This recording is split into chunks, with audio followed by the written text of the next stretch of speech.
The Holy Quran text translation and commentary, انگریزی زبان میں اس سے مشہور قرآن کا ترجمہ اور اس کی تشریح شاید آج تک کسی نے نہیں کی۔ اس ترجمے کے اب تک 200 سے زیادہ ایڈیشن شائع ہو چکے ہیں۔ انگلینڈ، امریکہ، کینیڈا اور دیگر انگریزی زبان بولنے والے ملکوں میں کئی مسلمان نسلیں اسی قرآن کے ترجمے کو پڑھ کر بڑھی ہوئی، اور یہ عبداللہ یوسف علی کا کام ہے۔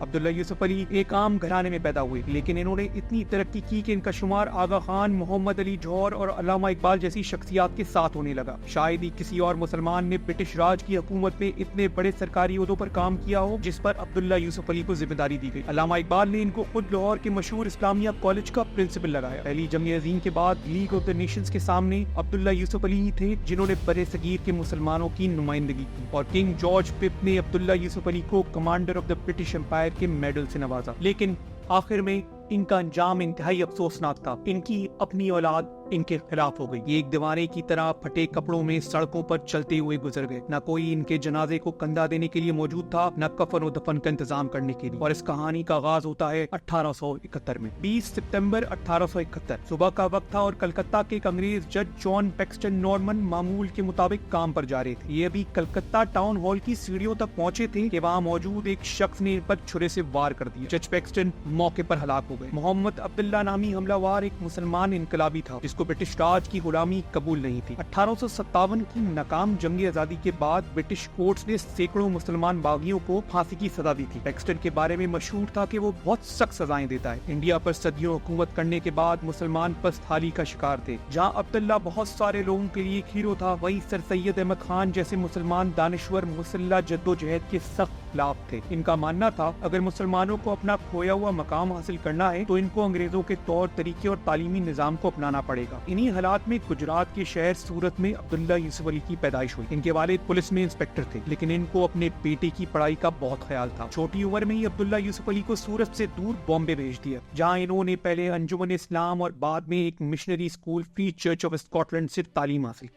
انجمن اسلام وہی اسکول ہے جہاں کچھ عرصے کے لیے قائد اعظم محمد علی جناح نے بھی پڑھا۔ یہ دونوں ہم عصر تھے، دونوں کو انگریزی زبان پر عبور حاصل تھا، اور دونوں انگریزوں کا لباس پہننا پسند کرتے تھے۔ وکیل بننے سے پہلے جناح کی تو خواہش تھی کہ وہ شیکسپیرین سٹیج آرٹسٹ بن جائیں، لیکن ان دونوں کے حالات اور راہیں بالکل مختلف تھیں۔ جناح ایک امیر گھرانے سے تعلق رکھتے تھے، دوسری طرف عبداللہ یوسف علی تھے جن کا ایڈمیشن مشنری اسکول میں صرف اس لیے ممکن ہوا کیونکہ ان کے والد نے اپنے ایک سینئر انگریز افسر کی سفارش لگوائی تھی۔ عبداللہ یوسف علی کو اپنے معمولی اسٹیٹس کا بہت اچھی طرح احساس تھا۔ صرف تعلیم اور کتابیں ہی ان کو زندگی میں آگے لے کے جا سکتی۔ انہوں نے بہت محنت کی، 14 سال کی عمر میں پورے بامبے کے میٹریکولیشن ایگزام میں ٹاپ کیا، پھر گریجویشن اتنے اچھے نمبروں سے پاس کی کہ ان کو بامبے گورنمنٹ کی اسکالرشپ ملی، جو پورے انڈیا سے صرف 9 قابل طالب علموں کو دی جاتی تاکہ وہ انگلینڈ جا کر اعلیٰ تعلیم حاصل کر سکے۔ کیمبرج یونیورسٹی کے سینٹ جونز کالج سے لاء پڑھنے کے بعد عبداللہ یوسف علی نے انڈین سول سروس کا مشکل ایگزام پاس کیا۔ انڈیا واپس آ کر انہوں نے میجسٹریٹ، کلکٹر، ڈپٹی کمشنر اور دیگر سرکاری عہدوں پر کام کیا۔ ترقی کرتے کرتے وہ انڈین گورنمنٹ کی فائنانس منسٹری میں اسسٹنٹ سیکرٹری کے رینک تک جا پہنچے۔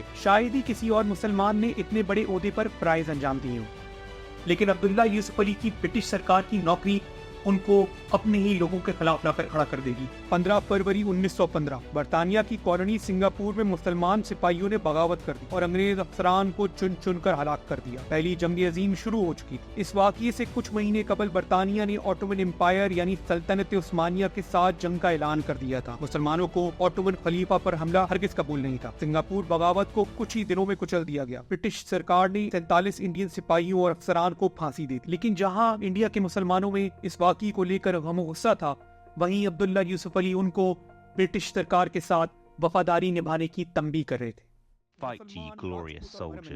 تم شاندار سپاہی ہو، لڑو، برطانوی فوج میں تمہارے ساتھی ہیں جن کی رفاقت اور قیادت تمہارے لیے ایک اثاثہ ہے۔ عبداللہ یوسف علی برٹش راج کے بہت بڑے سپورٹر تھے۔ ان کا اس بات پر یقین تھا کہ مسلمان برطانوی امپائر کے اندر رہتے ہوئے ہی ترقی کر سکتے ہیں، اور ان کے نزدیک تو وہ خود اس کی ایک جیتی جاگتی مثال تھے۔ جب برطانیہ اور اس کے اتحادیوں نے سلطنت عثمانیہ کے ٹکڑے کر دیے تو انڈیا کے مسلمانوں نے خلافت موومنٹ شروع کری اور لاکھوں لوگ محمد علی جوہر کی قیادت میں سڑکوں پر آ گئے، لیکن عبداللہ یوسف علی پر اس کا کچھ خاص اثر نہیں پڑا۔ وہ تو برٹش پروپیگنڈا مشین کا براہ راست حصہ تھے۔ 1918 میں ان کو سویڈن بھیجا گیا۔ سویڈن ایک نیوٹرل ملک تھا۔ برطانیہ کو خطرہ تھا کہ کہیں یہ جرمنی کی سائٹ پر نہ ہو جائے۔ اخبارات کو انٹرویوز اور لیکچرز کے ذریعے عبداللہ یوسف علی نے سویڈش عوام کو یہ یقین دلانے کی کوشش کی کہ برٹش سرکار بہت اچھا کام کر رہی ہے اور انڈیا کے مسلمان اس کا اس جنگ میں کھل کر ساتھ دے رہے ہیں، لیکن حقیقت کچھ اور تھی۔ پہلی جنگ عظیم میں 74,000 سے زیادہ انڈین سپاہی ہلاک ہوئے۔ لاکھوں انڈینز کو سخت مشکل حالات میں فرانس کی خندقوں میں اتار دیا گیا، اور جب یہ اپنے ان حالات کا ذکر انڈیا میں اپنے اہل خانہ کو بتانے چاہتے ہیں تو برطانوی حکومت ان کے خطوط کو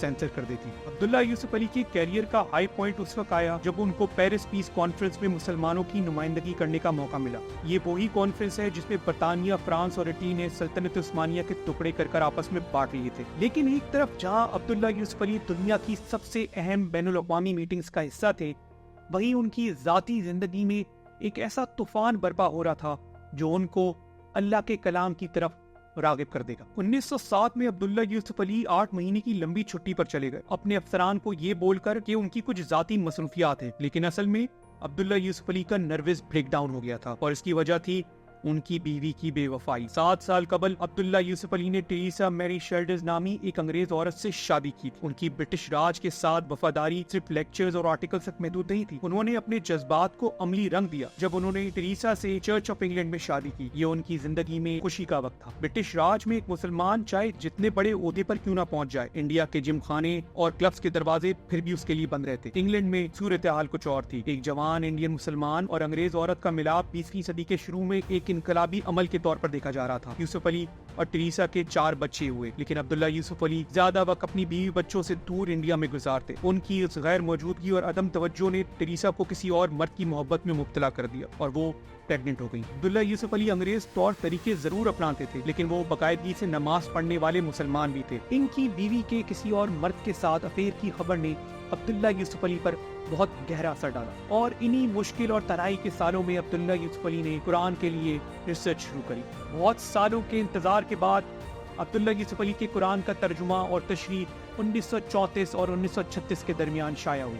عبداللہ یوسف علی کی خوبصورت انگریزی اور عربی الفاظوں کا صحیح ترجمہ، اس کی بہت حوصلہ افزائی ہوئی۔ سید سلیمان ندوی جیسے مشہور اسکالر نے کھل کر اس ترجمے کی سپورٹ۔ مسلم لیگ کے بہت سارے لیڈرز عبداللہ یوسف علی کو برٹش سرکار کا غلام سمجھتے تھے، لیکن ان کے کیے ہوئے ترجمے اور قرآن کی تشریح میں خامیاں نکالنے والا شاید ہی کوئی موجود ہو۔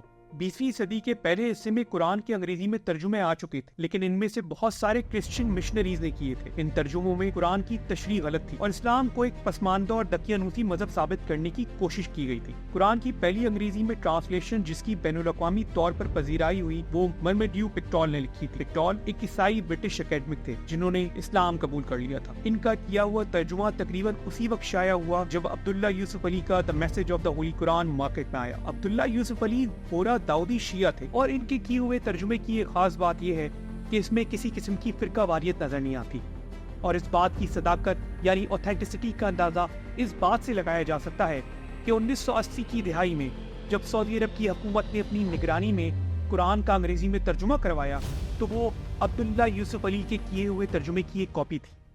Which of the English translations or meanings of the Arabic Quran would you recommend to the viewers? The translation by Abdullah Yusuf Ali.